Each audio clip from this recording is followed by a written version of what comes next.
So you talked about wanting to walk over and punch Robert Pressley in that moment. You did walk over and punch Lake Speed on pit road. Yeah. We see. Well, he ain't from Asheville, is he? No. Yeah, he's a little smaller, but Yeah, there was no really concern there.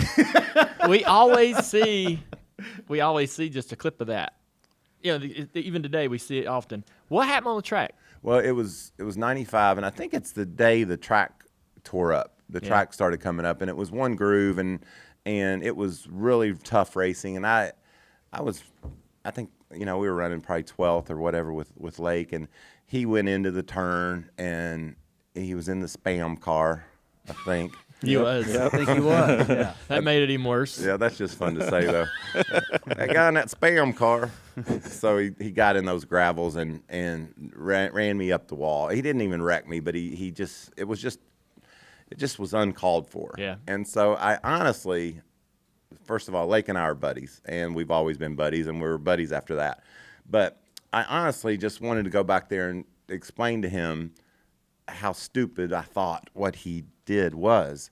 And when I got back there, this was right on the beginning of full face helmets. Mm-hmm. It'd been going on for a couple years, but not everybody was wearing them. And I get back there, and he's got on a white full face helmet, no paint, just a white helmet like he'd just bought it, trying it out, clear shield, and a pair of gargoyles. And those gargoyles just sent me right over the edge. I'm like, not only was that a stupid move, you look stupid, in my opinion. You got one coming just on the way you look. As it turns out, he had two coming because I punched him twice. But in my defense, I hit his helmet. I didn't try to hurt Lake. Yeah. Like I wasn't. If he had been sitting there without a helmet, there's no way Sissy Mike from Kentucky would have punched him in the nose. Like I don't have that in me. Yeah. But I just wanted to say how mad I was, and that's what I did. And Wait, you punched the helmet, but then Twice. you hit the helmet twice. Mm-hmm. And then I walked off, and I thought, oh, dang it, that's dumb what he did. And then Buster grabs me and said, let's go to the trailer.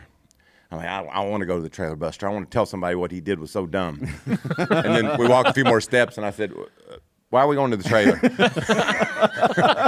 He said, Mr. France wants to see you. Yeah. And this is the best thing about the whole story, because I walk in there, and I think it's Beatty and, I don't know, 3 or 4 officials, and sitting on the end of the bench in the NASCAR hauler was Mr. France. He was sitting there smoking a cigarette. And I walk in, and he looks like he's 12 years old. And, he's the happiest. It's the coolest thing he's ever seen. It's like, why'd you punch Lake Speed? I did not punch Lake Speed. He went, watch this. And they had it recorded, and he said, watch this. And I said, I hit his helmet. That's all. I didn't hit him. I hit his helmet. So, all right, nice try. We'll talk to you tomorrow. Did you explain to him the gargoyles, though? Because maybe Mr. France would have understood a little bit better. Yeah, he probably could have got down with that. No, I didn't. So Monday, it was. I lived in Sherrills Ford, and Buffy and I were hanging out on Monday morning, and it was a rainy, dreary day, and I get a call, and it's NASCAR, and they're like, we're going to fine you $10,000 for that incident yesterday. And I said, it's a lot. 1995, that was a whole lot. Mm-hmm. And it just seemed fitting. It was raining, it's dreary, and I got fined $10,000. Has anybody come try to fight you like that? Yeah.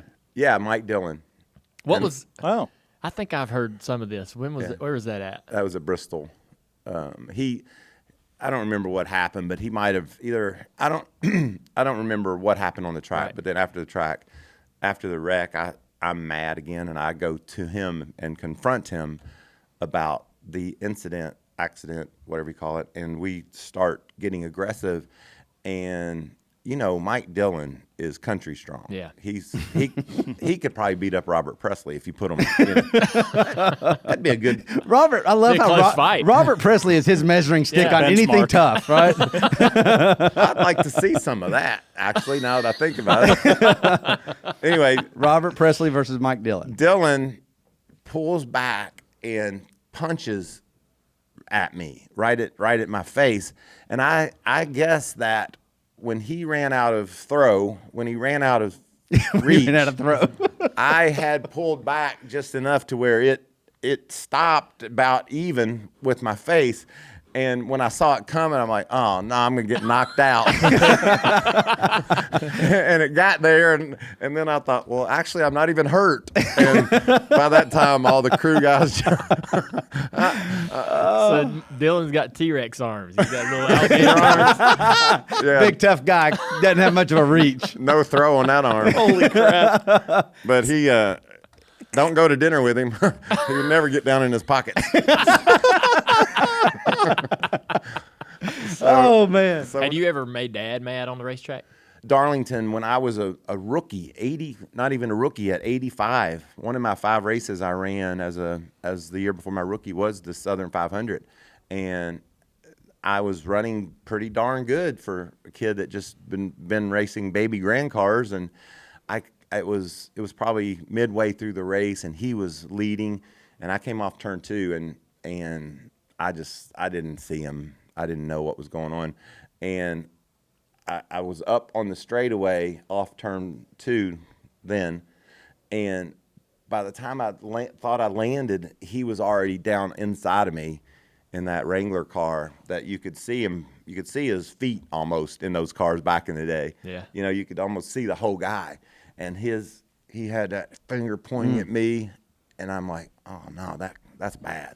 That's Dale Earnhardt, and I'm Daryl's little brother, and he is mad at me. Yeah. And I bet he's got some throw in those arms. Yeah, I wasn't. I would have left Darlington in my car before I confronted him. Yeah. But it was one of those moments though that as I thought about it, you know, I took it as a lesson, not him being pissed. Just, you know, get it together, buddy. Yeah. If I you're got gonna be that same thing at Darlington. I think it was my rookie year, and I didn't know any better, so I was racing the out of the leaders, and you weren't supposed to. And I think I got loose in front of Jeff, and Dad and Jeff were having a little battle, and I got loose, and Jeff almost wrecked trying to check up and miss me. And then Dave went by, and Dad's pointing at me like, "Get the hell out of the way," you know.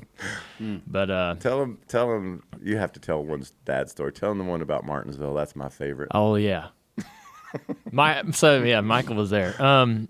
We were running my first Martinsville race, and there's a lot of tracks like Martinsville that you go to where you just have to destroy the car the first few times. If you go look at, I became a great plate racer. He already was, but I wrecked in my first 3 or 4 plate races because I just didn't know how to do it, and I didn't know how to finish races. And I don't know how we won championships in Xfinity Series because I still, when I got in the Cup Series, didn't know how to finish races, especially 500 miles or 500 laps.